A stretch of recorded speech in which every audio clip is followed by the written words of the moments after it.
এই মানুষটা সস্তা ভুট্টা খাচ্ছিল। ঠিক তখনই তার মাথায় এক অদ্ভুত ব্যবসার আইডিয়া এলো। তার ছেলে বারবার গরম ভুট্টা খেতে খেতে চিৎকার করছিল, কিন্তু তবুও বলছিল আমার এই ঝাল মজা খুব ভালো লাগে। সেই মুহূর্তেই মানুষটা বুঝলো মানুষ ঝাল জিনিসের ভক্ত। সে ঠিক করলো ঝাল চিপস বানাবে আর একদিন কোটিপতি হবে। সে অনেকগুলো চিপসের প্যাকেট কিনে ফেললো। এটা দেখে তার স্ত্রী ভয় পেয়ে গেল, এই মাসের ভাড়া আর বাজার খরচ কিভাবে চলবে। কিন্তু হাল না ছেড়ে সে মানুষটার পাশে দাঁড়ালো। দুজনে মিলে নানা রকম মরিচ কিনে টেস্ট করতে লাগলো, কিন্তু যে সস তৈরি হচ্ছিল তাতে শুধু পোড়া ঝাল ছিল, স্বাদ ছিল না। মানুষটা চাইছিল সেই আসল স্বাদ যেটা পোড়া ভুট্টায় থাকে। কোম্পানির আরডি বিভাগও কাজ করছিল, কিন্তু সে বিশ্বাস করত আসল স্বাদ আসবে ঐতিহ্যগত উপায় আর মরিচ থেকেই। তারা ড্রামের মতো মেশিন বানালো আর অবশেষে সঠিক কম্বিনেশন পেল। ঠিক তখন খারাপ খবর এলো, ফ্যাক্টরির লোকজন চাকরি হারাচ্ছিল। কেউ তার কথায় আগ্রহী ছিল না। এক সুপারভাইজার তো বলেই দিল তুমি শুধু পরিষ্কার করো, বেশি ভাবিস না। মানুষটা ভাঙেনি, সে সরাসরি কোম্পানির সিইও কে ফোন করলো, যিনি তখন ইতালিতে ছিলেন। নিজেকে ক্লিনিং টেকনিশিয়ান বলে কষ্টে সৃষ্টে কলটা কানেক্ট করলো। স্ত্রীর সাথে মিলে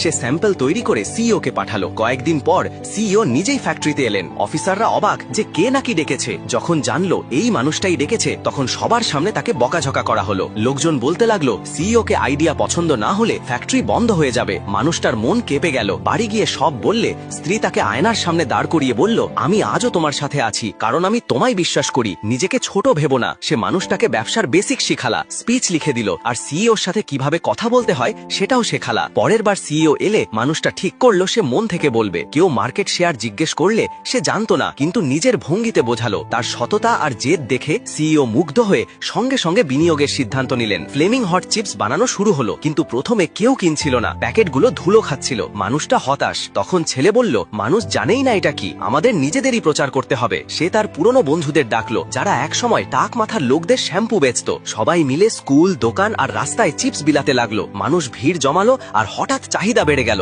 সিইও ফোন করে বলল এখন টার্গেট 5 মিলিয়ন বক্স। ফ্যাক্টরি দিন রাত চলতে লাগলো। মাত্র 6 মাসে ফ্যাক্টরি সব রেকর্ড ভেঙে ফেললো। মানুষটার মেন্টর জিজ্ঞেস করলো এখন তুমি কি হয়েছ। সে হেসে বলল আমি এখনো ক্লিনারি, শুধু মেশিন ঠিক করতে জানি। কিন্তু একদিন যখন সে অফিসে মপ করতে গেল, সিইও সেখানে অপেক্ষা করছিলেন। তিনি বললেন আমিও সাধারণ পরিবার থেকে এসেছি, যদি মাঝপথে স্বপ্ন ছেড়ে দিতাম আজ এখানে থাকতাম না। স্বপ্ন দেখা জরুরি, আর সেটি পূর্ণ করতে যে সঙ্গী লাগে সে আরো জরুরি। তারপর সিইও মানুষটাকে কোম্পানির মার্কেটিং ডিরেক্টর বানিয়ে দিলেন।